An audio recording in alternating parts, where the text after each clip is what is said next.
কালি কালি মহাকালী ধরিলাম ধনুর শিবান ধরণী তাতে কম্পমান জরিনার কলিজায় মারিলাম বজ্রবান জরিনা জাতই গুরুস্থান দোহাই রামের দোহাই কালের মন্ত্র যদি লড়ে চড়ে মা কালের যৌনি শ্রী মহাদেবের গালে পড়ে।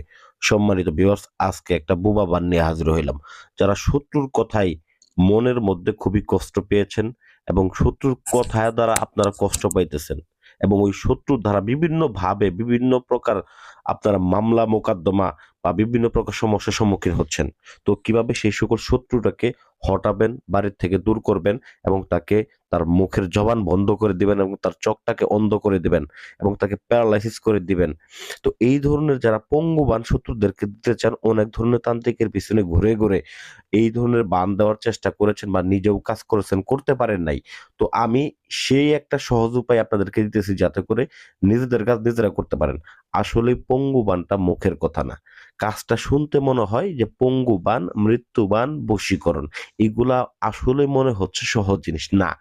এগুলা হচ্ছে সাধনার বিষয়। আর সাধনা আসে আপনার আত্মা থেকে। আপনার আত্মা থেকে, মন থেকে আপনি একটা কাজ যখন করতে বসবেন, একটা একিন নিয়ে, বিশ্বাস নিয়ে, ওই সময় আপনি একটা কাজ করতে পারবেন। আজকে যে বিদ্যাটা দিতেছি বুবা বান, এই বুবা বানের কাজটার মধ্যে আপনার ১ম যে অংশটা সেটা হচ্ছে মন থেকে একটা বিশ্বাস। এই বিদ্যার প্রতি মন থেকে একটা বিশ্বাস আইনে ভক্তি রেখে আমি যে নিয়ম বলিতেছি এই নিয়মে কাজ করবেন।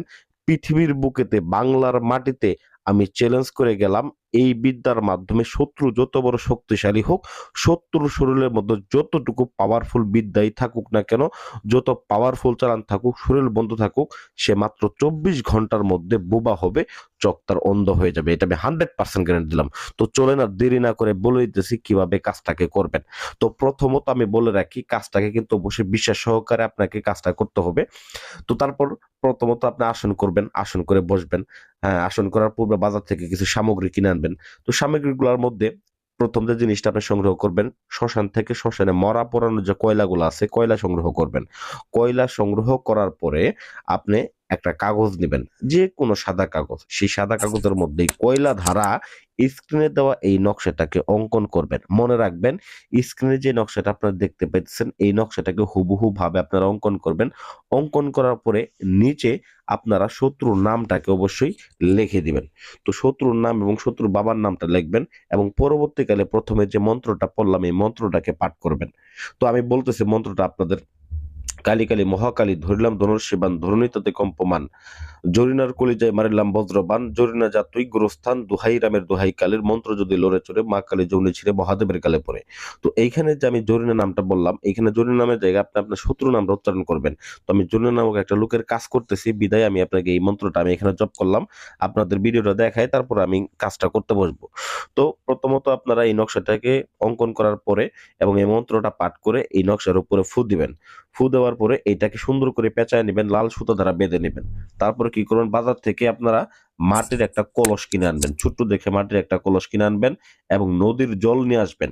ঠিক আছে, যে নদীতে মরা পোড়ানো হতো, শ্মশান ঘাটের পাশে যে নদীটা আছে ওই নদী থেকে আপনারা জল নিয়ে আসবেন। এই জলের মধ্যে আপনারা এই তাবিজটাকে রাখবেন। রাখার পরে ওই এই যে আপনি কলসটা এনেছিলেন ওই কলসের মধ্যে শ্মশানের কয়লা রাখবেন, তারপর আপনারা সিঁদুর রাখবেন, রেখে তারপর আপনারা ২১ পদের কাটা ম্যানেজ করবেন। যদি ২১ পদের না পান সেক্ষেত্রে কমপক্ষে ১১ পদের কাটা ম্যানেজ করবেন। ১১ পদের কাটা ম্যানেজ করে ওই কাটাগুলো আপনি ওর মধ্যে দিবেন। দেওয়ার পরে ভিউয়ার্স, এই যে কলসটা আপনি নিয়েছিলেন, কলসের মুখটাকে সুন্দর করে একটা লাল কাপড় দিয়ে বেঁধে নিবেন। অবশ্যই কিন্তু নামটা লিখতে ভুলবেন না। মনে রাখবেন, নাম কিন্তু অত্যন্ত গুরুত্বপূর্ণ। নাম লিখবেন এবং মন্ত্রের মধ্যে নামটা জপ করবেন। আমি যেখানে জরিনা জপ করছি ওইখানে আপনি আপনার শত্রু নামটা জপ করবেন। অতঃপর আপনারা এই কলসটার মুখটা লাল কাপড় দিয়ে বেঁধে ওইটাকে কি করবেন, সরাসরি চলে যাবেন আপনার কবরস্থানে। তো কবরস্থানে গিয়ে আপনারা দেখবেন যদি তেঁতুল গাছ পান, তেঁতুল গাছের গোড়ার মধ্যে রাখবেন। আর যদি তেঁতুল গাছ ওইখানে না থাকে, ওইখানে সবথেকে পুরাতন এবং বড় যে গাছটা আছে, যে যার আশেপাশে কবরও আছে, ওই জায়গাতেই আপনি একদম উত্তর দিক হয়ে বসবেন। আগে বসে গর্ত করবেন, তারপরে এই কলসটাকে পুঁতে দিবেন। আর কলসের মুখ পর্যন্ত পুঁতবেন, সম্পূর্ণ না, যাতে করে উপরের সাদা অংশটুকু দেখা যায়, বের হয়ে থাকে। তো এটা দিয়ে শুধু চলে আসবেন, আমি 100% গ্যারান্টি দিলাম। ২৪ ঘন্টা টাইম দিলাম। ওই ২৪ ঘন্টার মধ্যে শত্রু যেখানে থাকুক, যে অবস্থায় থাকুক, তার চোখ অন্ধ হবে, তার মুখের জবান বন্ধ হয়ে যাবে, মুখ উল্টে উল্টে যাবে, সে কথা বলতে পারবে না। 100% গ্যারান্টি দিলাম। আশা করি ভিডিওটা ভালো লাগবে। ভিডিও ভালো লাগবে ভিডিওতে লাইক করবেন অবশ্যই এবং চ্যানেলটা সাবস্ক্রাইব করবেন।